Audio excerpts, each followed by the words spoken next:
Here's Richard Gardner with What in the World on Canada Talks, SiriusXM 167. What side are you on? Us versus them. Black or white? All of these things would probably ring true for somebody that's aware of the many polarities that exist in this duality-driven world that we've talked about a lot on this show. But we've talked about it, and like I guess Mark Twain says about the weather, we haven't done anything about it. But tonight, we're going to be joined by somebody who's not only talking about it, he's doing something about it. Scalar Humanity with Tom Clearwater tonight on What in the World? SiriusXM, channel 167. This is the world coming.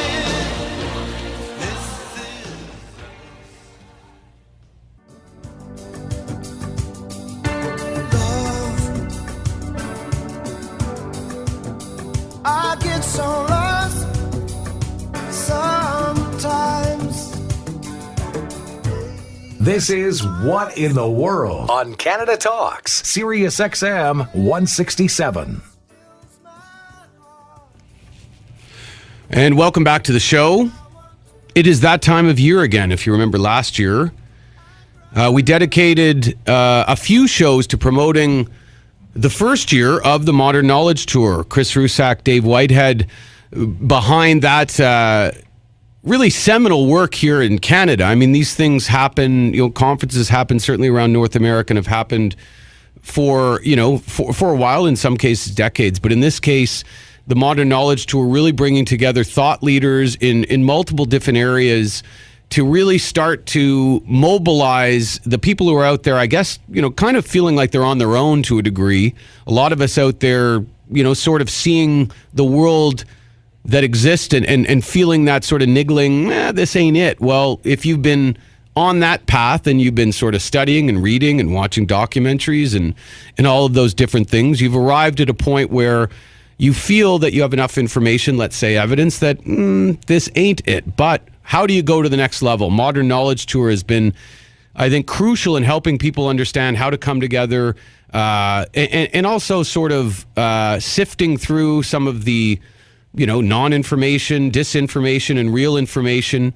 And I think most importantly, bringing a bunch of people together physically to actually connect with each other, old school style, city to city tour versus just simply existing in a chat room. And this year, the tour starts again on the 14th of August and again goes through multiple cities in Canada. And we'll get to those later on. And one of the guests that's going to be part of this year is Tom Clearwater, and that name might be familiar to people that are familiar with Stephen Greer's film and also just generally the ET disclosure movement. They know Tom was a big part of enabling that, facilitating that from behind the scenes. But he's gonna be sort of taking a step forward this year and sharing some of his thoughts from a career academically and professionally that's pretty rare. I mean, Tom, they throw around the term Renaissance man, and I don't want to put you on the spot, but I mean, when you go back in your bio and you look at your successful business career, your successful legal practice, but you started off studying ancient religions and then somehow made this transition. And so you have the ability to speak, I think, in an educated fashion about a lot of different topics. And I think that's going to be really helpful to the people going forward. But just talk about sort of the trajectory that gets you to where you are today. Well, you're right to say that, I've had a varied backdrop. You might say I'm a generalist. And as a generalist, I didn't really fit the tenor of what was the drive toward kind of increasing specialization in our university system. As a generalist, what I wanted to do, what I fundamentally wanted to understand is how all the parts, all the pieces fit together. And in order to do that, I had to essentially immerse myself in as large a number of those pieces to be able to grab that larger perspective, to be able to then speak from this perspective of the pattern I saw as from those pieces. But I had to do the work within any of those pieces, so let's say history, philosophy, anthropology, psychology, spirituality, etc., to be able to grasp, for my own comfort level, what was the essence of the trajectory within that particular discipline.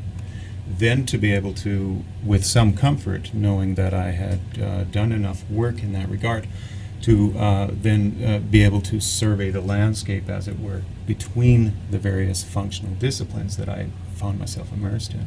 And that's super important. And it's interesting. I remember a conversation I had with Dr. Amit Goswami. Do we know, and just generally the quantum physics movement, let's say, of the last few years, this is a guy at Stanford University. This isn't just some, guy in his basement, talking about things he's read on the internet. This is a man who's, dedicated his life, to the study of particle physics and string theory, et cetera, and has come to the conclusions that he came to, similar to your sort of path, not through necessarily having a based opinion that he was working towards. It was really the result of elimination. But one of the things that I remember most about that conversation was, as somebody who isn't in this field, I was always perplexed by the idea of specialization and siloing.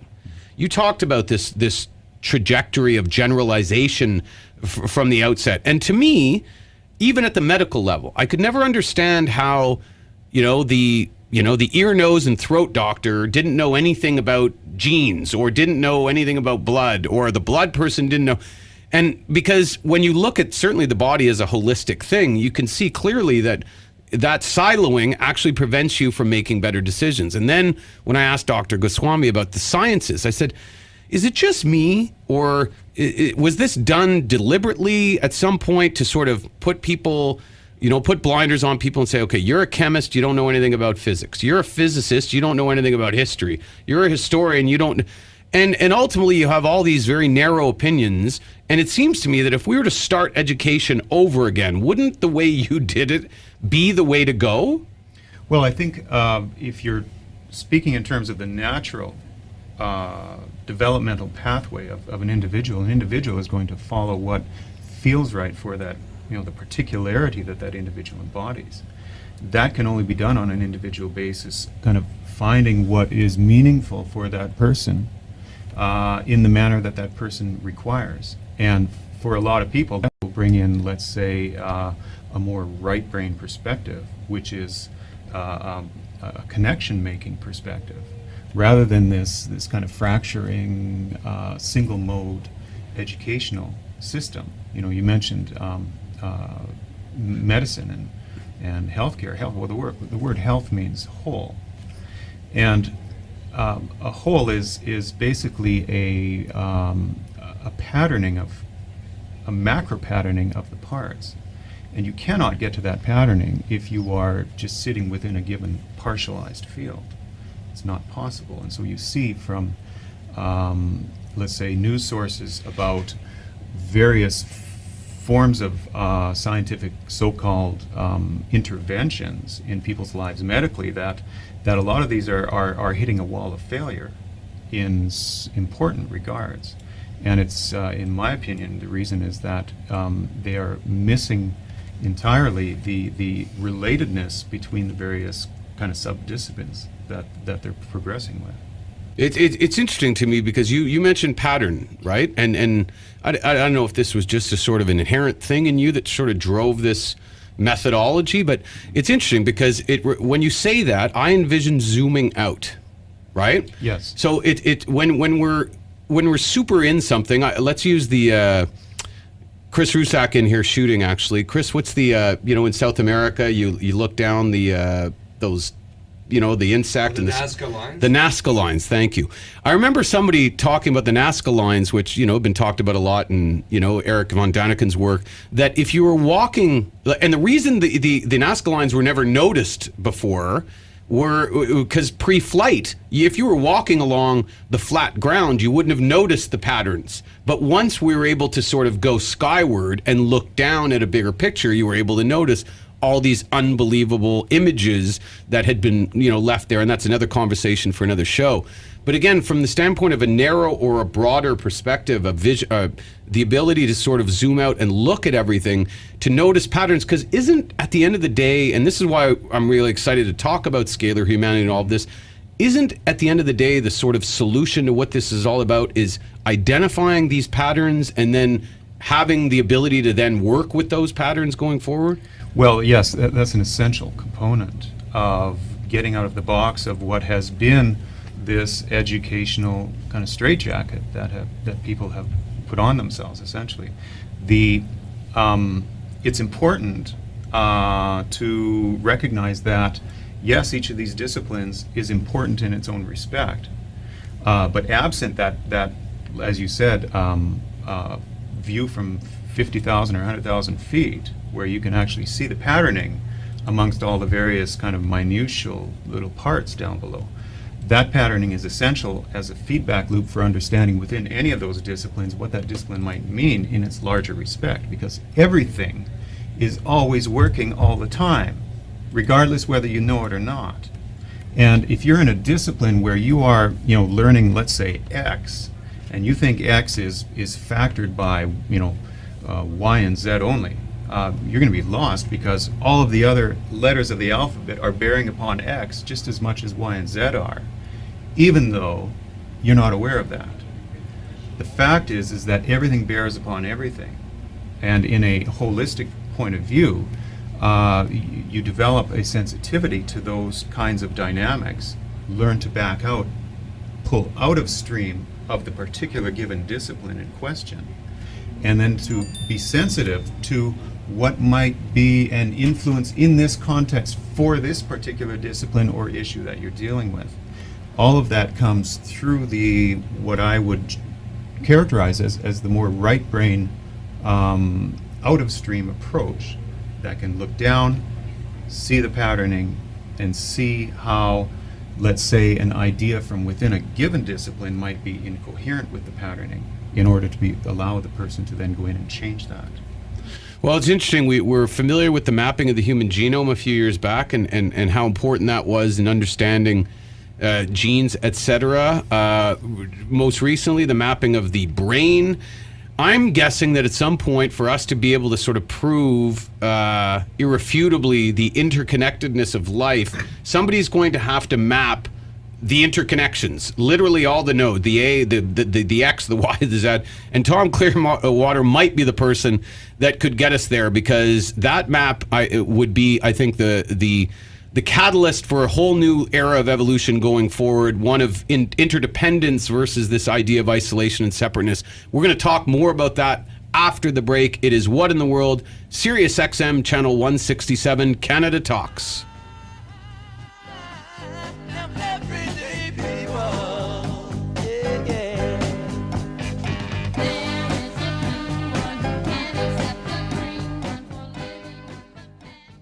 Don't you know, talking about a revolution, it sounds like a whisper, while they're standing in the welfare lines, crying at the doorsteps of those armies of salvation, wasting time. Welcome back to What in the World with Richard Gardner on Canada Talks, SiriusXM 167. Welcome back to the show. We're with our guest, Tom Clearwater, businessman, academic, entrepreneur, and I really, honestly, the tag Renaissance man works here, at least neo-Renaissance man, for the new world that hopefully we're creating, Tom, and part of generating solutions going forward for a world that is less about separation / polarization and more about interconnection and therefore interdependence. We'll talk a little bit more about that later on. We touched on it before the break, but obviously the flip side of a world that is fully understanding its oneness and therefore its interdependence is the world that we're currently living in. A world that is based on duality. Us, them, black, white, very little gray, not much time for the complexity or context of things. That has been, and maybe this is just part of our evolution. And I think you touch on the fact in your work that it could be just an important part of where we are and where we're going to deal with that. But ultimately, you've really dug deep into the idea of not just polarization being a euphemistic term about, I'm a Republican and I'm a Democrat, or I'm conservative, I'm liberal. You're talking about polarization existing at the at the not just metaphysical level, but the actual base of how we're constructed as beings, as a planet, etc. Expand on that with the sort of notion of what scalar humanity means to you. Right. Let me draw a let's say a twofold picture, and yes, I think the time until now where you have this polarized differentiation, let's say amongst disciplines, amongst people, amongst nations, amongst political parties and whatnot, we can call that a certain level of functioning that is, as you said, intended to put people in opposition to each other, which basically functions as a differentiating modality. Divide and conquer. It's divide and conquer, and the one who conquers is the one who sets the policy or the procedures for the next coming time in the area in question and whatnot. Okay, that's one configuration of polarity where it's us versus them, it's me versus you. It's a zero-sum understanding. That is an entropic understanding. It's basically a closed system understanding. The transition that I have become aware of in my own life and within society generally, watching the trends and watching the directions that are being taken by that very system, which is basically a Hegelian me versus you zero-sum system, is toward an internalization of what in the current mode is an externalized form of polarization. So if you take that polarization inside, where instead of there being something outside that completes the polarity with me, I take the polarization internally, I become what is the energy of that polarity. And every pole, you might say, implies its opposite, such that if I have externalized an opposite to a given pole, let's say I'm taking the position that X is right, well, it's what I'm seeking in my external environment is not X. And the energy between us is going to be one because of the externalization of a form of clashing. So can I speak quickly to the Tom Clearwater from many years ago who's studying ancient religions? Mm-hmm. And when I hear, let's say, your ascended masters, your Hindu mystics, let's say, and the overall idea in that world of the I am, the light, and the dark, etc., right? Yes. I am, the alpha and the omega, all of that, which again sounds poetic, sounds, obviously driven from scripture or in terms of interpreting that myth. But that seems to sound like the science that you're talking about, that this idea that we're one or the other is just simply a zero-sum game, as you say, that everybody is everything. And that's difficult for us to get our heads around, because we don't want to be good and bad. We don't want to be black and white. But if that exists within us, then I guess the sort of logical extension of that is the ability to, once you understand that you are all and that you are both ends of the polarity, I'm guessing the ability to sort of choose how that manifests would be easier going forward. Well, indeed it does, and there's a subtlety here whereby if you are black and white, whereby black implies white and vice versa, black is not just simply black, and white is not just simply white. There's an old saying from a rabbi, Menachem, I think it was. He says, if I am I because you are you, and you are you because I am I, then I am not I, and you are not you. So in a unity perspective, when you pop out of the polarization in the first sense of the term, whereas, I'm a Democrat and you're a Republican, I'm going to oppose you, the opposition, when that is internalized, you become that energy that is that inner polarity. And it is not either of the poles. It is something that is both closed system and open system. And so it's fundamentally a creative energy. Yes, creation on its flip side always implies destruction. In a temporal sense, of what used to be. Some part of what used to be is going to be seen to have been destroyed in any act of creation that moves forward on a line like that. So that to embody both poles means fundamentally to embody either of the poles in any event. Because if you want to be a creative person, you have to embody, and you cannot project outside of your being destructivity.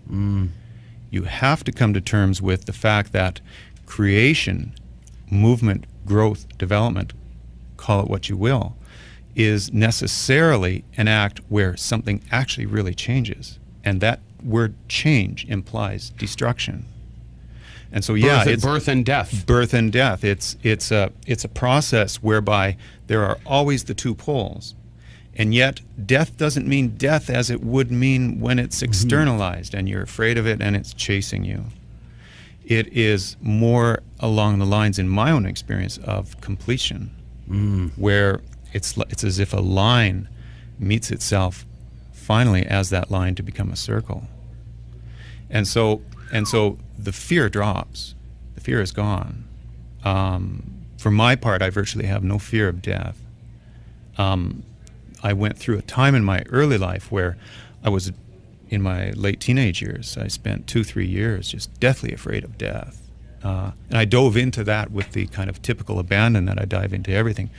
And that fear went away, but it didn't fully resolve until I had come to a point of inner resolution where I had taken it inside me as that thing that I had otherwise pushed out. So essentially what I'm speaking of here by an internalization is that these opposites, when they are inside your person, they operate as a resonance, and you can feel it, such that, and we can segue perhaps into the notion of scalar humanity here, where, which is fundamentally a kind of a Tesla idea. Tesla, if you go to Tesla, he spoke all the time of resonance, and it's really, really difficult to kind of understand what was he meaning by resonance, because we typically understand resonance in a typical electromagnetic circuit as between, let's say, a capacitive and an inductive oscillation between the two, etc. That's not what he's speaking about. He is speaking about the resonance of opposition, whereby, let's take the analogy again to creation and destruction. If you want to embody the creative pole and you have internalized the destructive pole, what you will have done there is to have completed the actual notion or reality of creativity inside yourself, because it necessarily implies its opposite. And that marrying between those two is felt internally as a form of resonance. So resonance in the Tesla sense. And is that potentially a synonym? Could I throw peace in there? Absolutely, because the modality where you are externalizing one of these poles, whether it's Republicans or death or you pick any variety, it's basically you're pushing out the least comfortable pole for a given kind of situation. That is always going to feel like you are compromising yourself, because essentially you cannot be one pole and not the other. You're pushing away an element of yourself. You're pushing away an element of yourself. So pushing that away, you don't feel very good. Yeah. And so, it feels like bloody conflict, which is really what it is. But in a pleasure pain society, which we live in, where that's essentially the modality is, seek pleasure and resist pain, push pain away, yes, etc. You're always pushing away something. You're always resisting something, right? And I guess if you resist it, it persists, and all of that other stuff. But when you sort of compare this and align it with, basic electromagnetic breakdown of it as from a Tesla perspective, you do see this, and it makes a hell of a lot more sense than it would if somebody was trying to just explain the abstraction of all this, because it is quite abstract. Oh, it's very abstract, yeah, and in fact, it's an abstract leap beyond kind of that previous mode that we were talking about. So it does require a particular kind of development in order to kind of get everything aligned in such a way that these pieces can come together. And just to refer back to something that you started with, yes, that is fundamentally what enlightenment is. Enlightenment is stopping the projection, though you don't resist the fact that there is this projection because it's needed for a certain level of growth. It's like that differentiation must take place. But when you're at the level where when you've gone through those developmental phases, sufficient that you're ready to kind of jump up a level of complexity to be able to see the patterning of what you've done, which is to pop out of the stream of that particular activity, there you enter into a space where, okay, it becomes internalized. And in that internalization, what you jump into is a kind of inner coherence, peace, stability, anything that can be associated with the enlightened person who no longer projects something out and no longer refuses to receive something that's coming in. And that enlightenment is a form of Tesla resonance, is a form of inner coherence, which is based on this notion of two poles, opposite in nature, coming into resonance with each other, recognizing each other as being not two, not different. But one. But one. Wow. This is some important stuff going on here tonight on What in the World. I'll tell you that. More with Tom Clearwater after the break. It is What in the World, SiriusXM, Canada Talks, channel 167. For the daily races, going nowhere, going nowhere. Their tears are filling up. Maybe I'm grieving, but if you want to leave, take good care. Hope you have a lot of nice things to wear, but then a lot of nice things turn bad out there. You're listening to What in the World with Richard Gardner on Canada Talks, SiriusXM 167.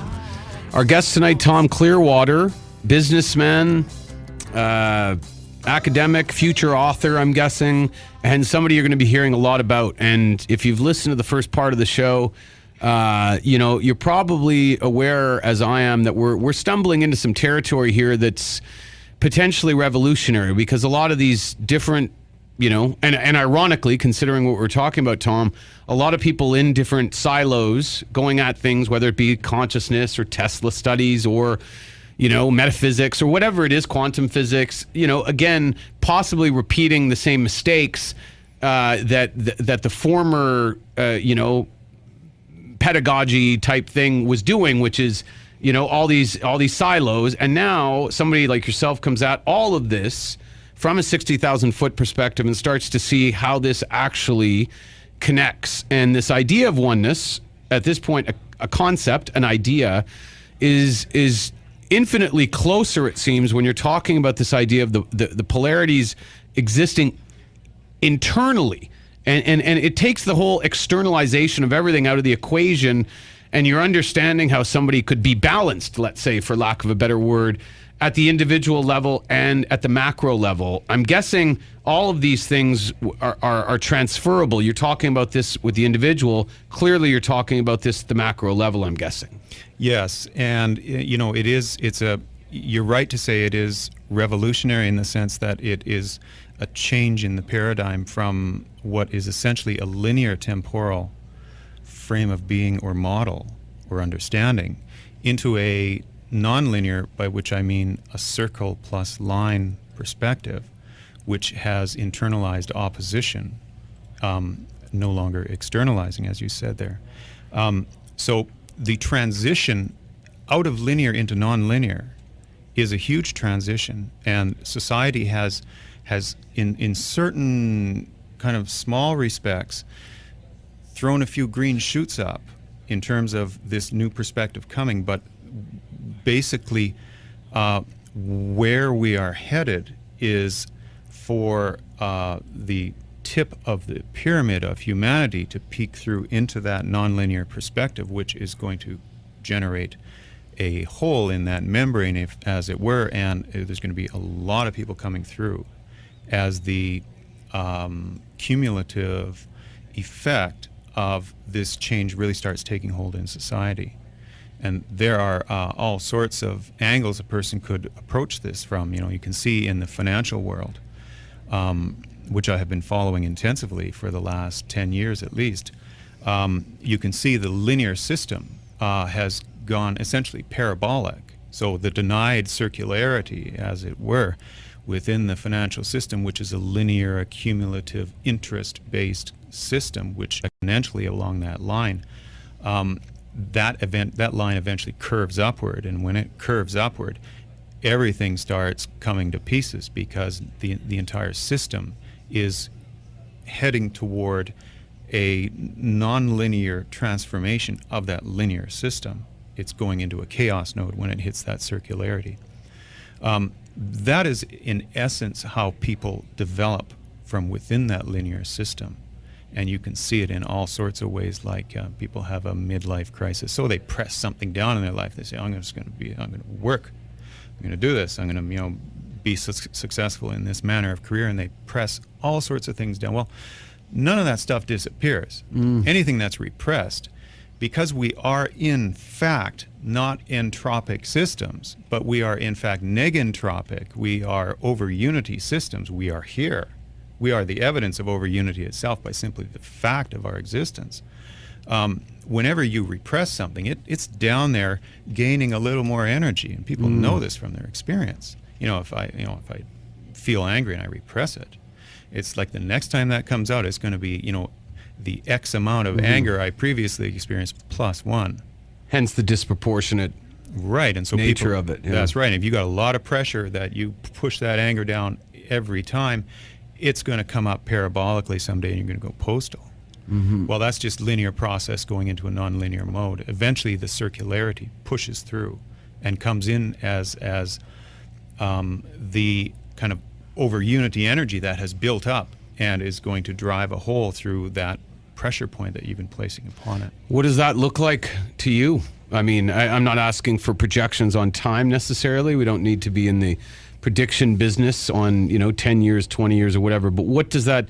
Because it sounds like it's once you've mapped out, the process of the methodology and sort of tested it, as you have, sort of holding it up against multiple examples, macro, micro, around the world, then obviously we're talking about an inevitability, right? There is a best before date on this. Yes, absolutely. So what does this look like then to you? How does this manifest between the next, say, birth and death of this society we call Earth here, with all the human beings running around? Right, sure. Good question. If you look in history, you can see that that the leading edge in society is typically filled from science. And this is because there are so many resources poured into science, because science can build weapons, and weapons can keep the evil people away, etc. That has been the historical pattern. And so back in the early 1900s, you had the emergence of two nonlinear scientific disciplines. One was quantum physics, the other was Tesla science. Now, both were repressed. Not quantum physics so much as Tesla science, but in fact both were repressed.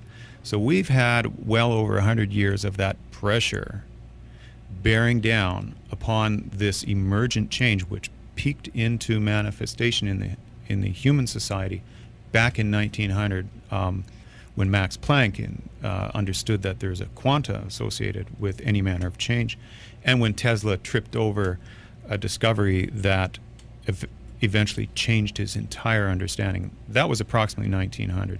Since that time, due to various factors, including the destructivity of this new nonlinear point of view, which, because it's nonlinear and is holistic, is taking both right brain and left brain, if I can put it that way again, and using both in their synergy, you not only have the extra half of, let's say, your brain operating, you get the synergy. So it's way more than twice as powerful.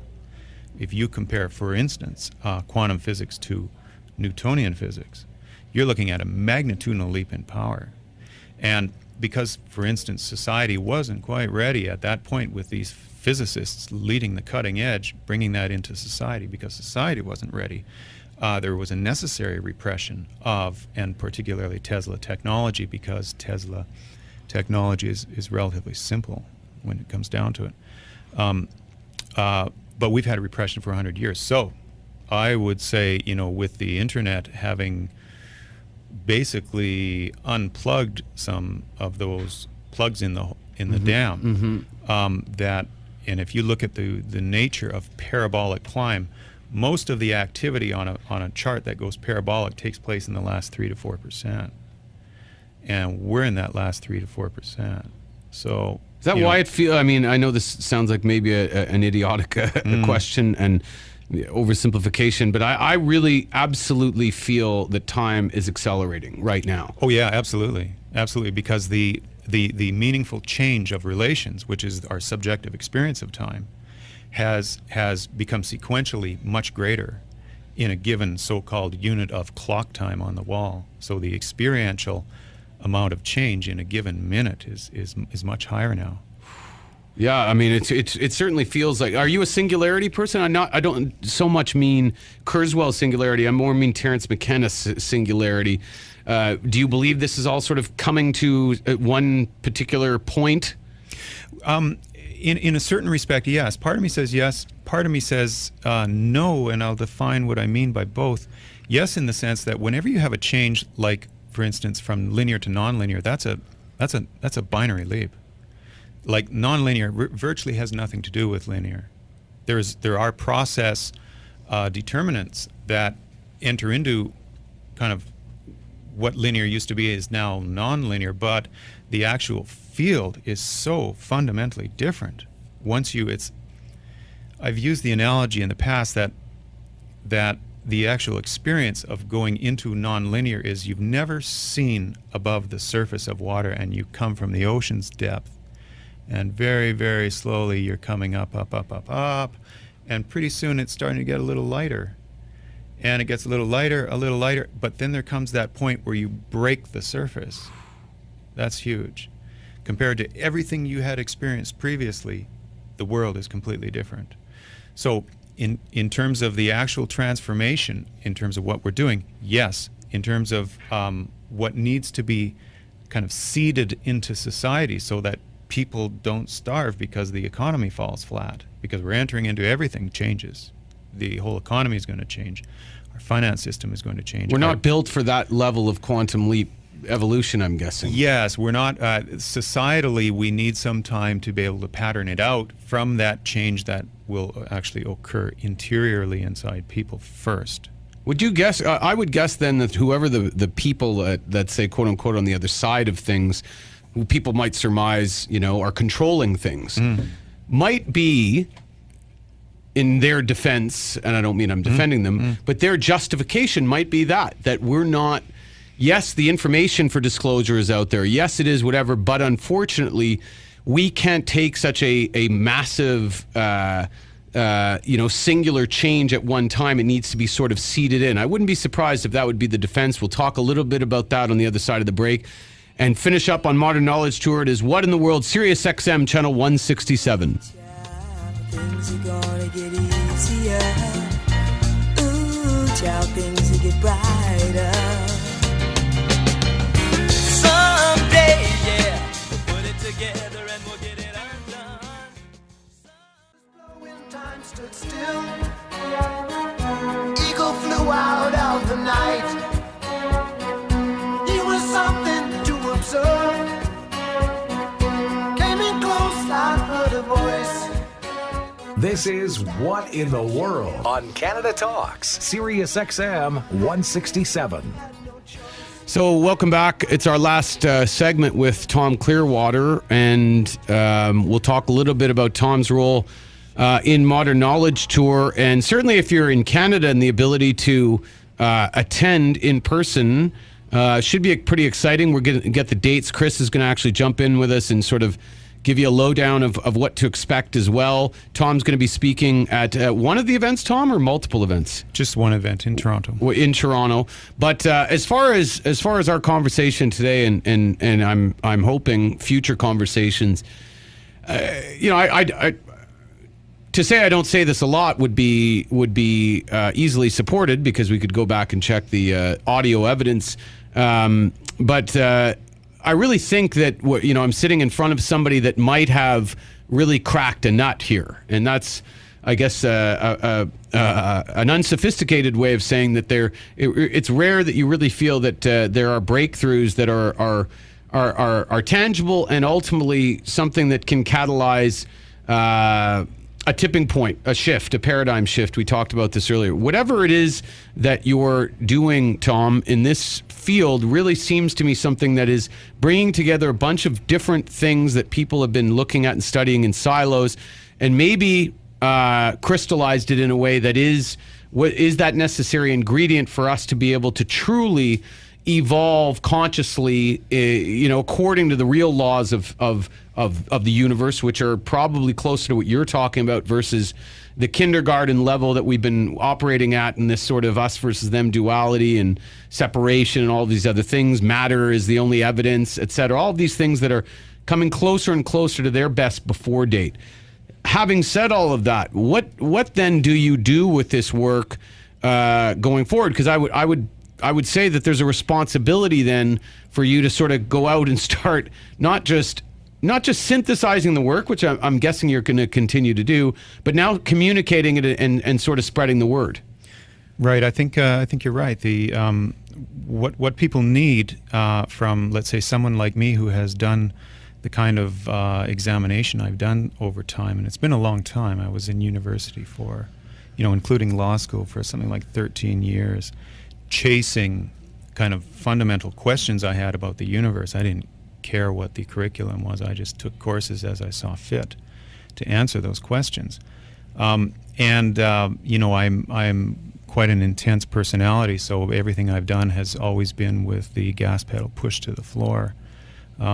And yes, it has seen results in my own life, in my own experience, and in terms of the what is to me the evident explanatory power of this polarity view, this viewpoint from the nonlinear framework.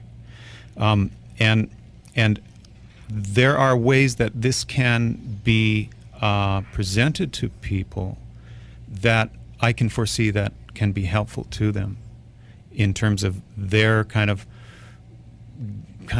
more closely aligning themselves with that direction that they are inevitably being taken by their own very process. So I look forward to doing that. It has been a long journey for me. It's been a long, kind of intensive, experiential and academic and practical journey to come to this point of view that has only in the last couple of years started coming together in a big way. Well, certainly one of the places you're going to be able to start sort of spreading the gospel, so to speak, will be the Modern Knowledge Tour. Chris is going to jump in here quick. Chris Rusak in the house, as the kids maybe once said. Chris, give us the sort of lowdown on the Modern Knowledge Tour, when, where, tickets, etc. Yeah, thank you very much, Richard. It's a pleasure to be here again, and we really appreciate the support that you've been giving us. And our pleasure. Awesome. So it's going to be a 5-event tour this August 2015. We're going to be starting off in Montreal on August 15th, followed the next day in Toronto on August 16th with Tom Clearwater as one of our featured speakers. And then we're off to Calgary the following weekend, August 22nd, and then back-to-back on the West Coast, August 29th in Vancouver, and August 30th, wrapping up in beautiful Victoria, British Columbia. And give us some returning guests from I think Dr. Carmen Bolter's there with some really exciting surprise announcements that are gonna rock your world, and some other people. But give us an idea of some returning guests as well as some of the new voices. Yeah, you're correct. Dr. Carmen Bolter will be returning. She'll be doing 2 dates with us on the West Coast. And she will be talking about some new discoveries she's made down in Egypt. Crazy stuff, man. It is. It's exciting. And it was a pleasure to do a really intense interview with her that you can find online on our website as well. The only kind she does. Yes, yes. And so not only are we featuring Tom Clearwater in our Toronto event, he'll be joined by visionary artist Alex Gray. Him and his wife Allison will be flying up from New York City from COSM, Chapel of Sacred Mirrors, and he will be delivering a talk on how art affects consciousness or creates consciousness. So Tom will be speaking alongside Alex and Allison in Toronto. We also have, which David White and I think is a hidden gem of the tour, is Marty Leeds. Marty Leeds is a numerologist who looks at, basically he's the pie man. He looks at numbers as aspects of the universe. There's information buried in numbers, kind of along the same parallel lines of what Tom's talking about. The universe has different ways to reflect information back at us. And Marty's going to be presenting the deconstruction of the English alphabet through numerology. It's a great journey Marty will take you on. It's very easy to comprehend, so don't let the numbers thing scare you. Yeah. If you're not a mathematician yourself, you're really going to enjoy that presentation. And also, too, our big featured guest on all 5 tour stops is Nassim Haramein. Nassim's going to be flying in from the Resonance Project out in Hawaii, and he's going to be joining us on all 5 Canadian events this August. And I would put him in the same category as what we were talking about with Tom. Obviously, Nassim Haramein, a guest to the show, one of our more memorable interviews here on What in the World. But again, somebody who's, there's some people out there that are doing great work, but there's some people that are closer to cracking a nut and actually and on the mainstream side, which is key. Nassim Haramein's work has been received. It's been repressed a little bit, but it certainly has been recognized on the mainstream side. And on that note, before we let you go, Tom, is that because I'm guessing, we talked about, Modern Knowledge Tour and going out and speaking to, let's just say this, preaching to the choir, X amount of people who are already there, or not already there, but you know what I mean, who are open to these ideas. How do you crack the other side of the equation and or is it necessary to be published in Nature or Scientific American, etc.? No, I don't think it's necessary. I think in the future people are going to very well find their own means of understanding what they need to understand in the way they need to do it, and that will be aided by the internet, by all sorts of different kinds of relations that will spring up outside of the typical kind of, let's say, scientific peer-reviewed kind of nature. I don't see any necessary structuring that needs to take place. That structuring will come organically. So you have full trust in the new communication systems, and you don't believe, as some do, that we need to overthrow the establishments for these things to be quote unquote heard or for them to manifest? No, I don't think so. They're going to be overthrown by the very processes they're engaging. So, you mentioned, for instance, that there is a faction in society that wants to keep anything new at bay. They want to basically hold it down. Well, that's just going to create extra pressure for it to pop out. When it pops out, it's going to pop out higher. So you can thank them actually for that service, because it's a necessary part of the propulsion needed to push as high as we possibly can to get into that new sector. Wow. For those of you at home who are pessimistic and angry and hopeless, if that didn't give you some degree of energy to sort of reinvigorate your pursuit, your path, your seeking of the truth, I don't know what will. Great stuff today, Tom. And again, I really think this is the type of stuff that historically we're going to look back on as really a catalyst in a tipping point that is probably long overdue. Looking forward to hearing you in Toronto, part of the Modern Knowledge Tour. Thanks to Chris Rusak. We'll have another guest next week and continue to give you more information about the Modern Knowledge Tour, how you can participate in that. The website is modernknowledge.ca. Thanks for joining us. We'll see you next week on What in the World. SiriusXM Canada Talks 167.